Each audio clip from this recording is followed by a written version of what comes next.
Semangat pagi sahabat Ruang Bagi. Pada kali ini kita ada pada edisi Bagi Firman dengan tema Kita Perlu Takjub. Mengawali perenungan firman kita hari ini, kita berdoa pembukaan terlebih dahulu. Dalam nama Bapa, Putra, dan Roh Kudus. Amin. Ya Bapa, kami anak-anak-Mu berkumpul secara online untuk mendengarkan kehendak-Mu yang telah Engkau nyatakan dalam Alkitab.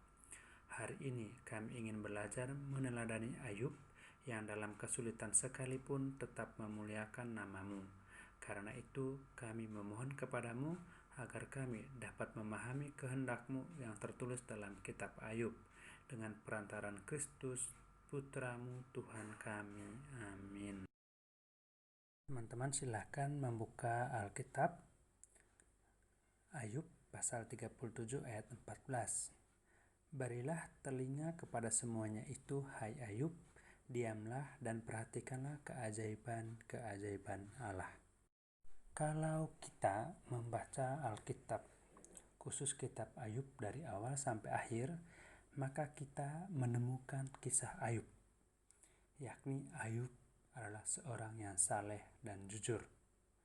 Namun setan mencoba untuk menentang Tuhan, karena jika tidak ada berkat Tuhan, maka Ayub pun pasti sudah mengutuki Tuhan.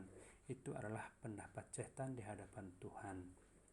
Tuhan pun memberikan kesempatan bagi iblis untuk mencobai Ayub dengan merampok semua harta miliknya serta menggunakan angin ribut untuk memusnahkan anak-anak Ayub. Ayub memang cukup panjang, dan kalau kita perhatikan memang tadi dikatakan bahwa Ayub adalah orang yang saleh dan jujur. Karena itu iblis mencobanya. Dalam penderitaan, ada 3 sahabat Ayub yang mencoba untuk datang menghiburnya. Sayangnya mereka semua seolah yang paling bijak.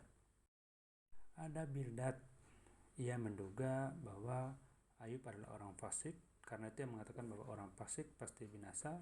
Lalu ada Zofar yang juga dengan ejekan yang mengatakan bahwa sesudah kemujuran sebentar orang fasik akan binasa.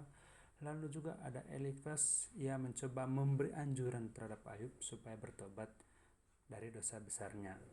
Ketiga sahabatnya ini menduga bahwa Ayub adalah orang yang paling berdosa.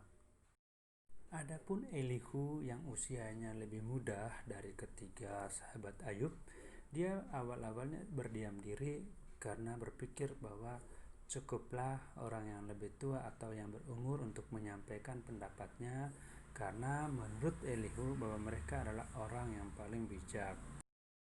Tetapi berdasarkan apa yang dia dengar, nasihat-nasihat yang diberikan oleh 3 sahabat Ayub, dan juga jawaban yang diberikan oleh Ayub, tentunya Elihu tidak puas.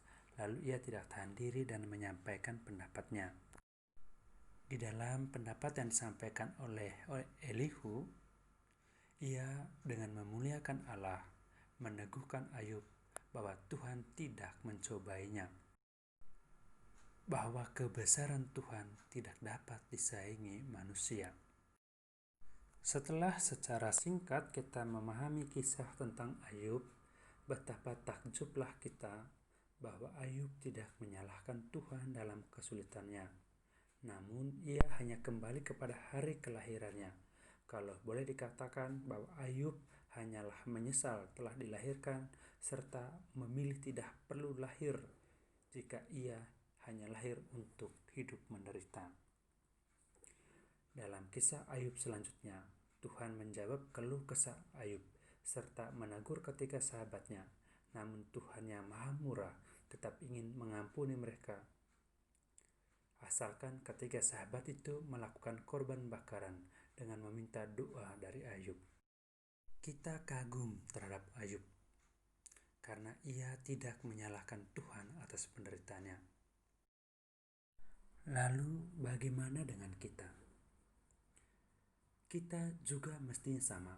Ketika kita dihadapkan pada cobaan, kita mestinya berdiam diri dan tenang, serta mencoba untuk mengarahkan hati pada Tuhan dan membiarkan Tuhan untuk berbicara dalam hati kita, sehingga keajaiban-keajaiban juga terjadi atas diri kita. Dari kisah Ayub, saya memperoleh 2 pelajaran. Yang pertama, setia dan berserah diri kepada Tuhan. Betapapun kita sulit, yakinlah bahwa Tuhan tidak meninggalkan kita. Ingat, Tuhan tidak menguji kita.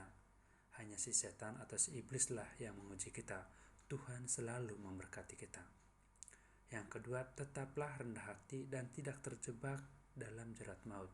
Saya katakan jerat maut karena terkadang kita seolah yang paling pintar, seolah mengatakan diri sebagai bijaksana, namun ternyata apa yang kita sampaikan adalah sesat ataupun tidak benar. Itu yang bisa saya sampaikan atau saya renungkan dari tema yang saya dapat. Sekarang sebelum kita akhiri, mari kita doa penutup. Bapa di dalam surga, terima kasih. Pada hari ini kami sudah membaca dan merenungkan firman-Mu. Biarlah firman-Mu ini tetap tinggal di dalam hati dan benak kami, serta mampu menguatkan kami dalam menjalankan kehidupan kami sehari-hari. Bimbinglah kami, Tuhan, supaya kami selalu mengucapkan syukur dalam segala hal.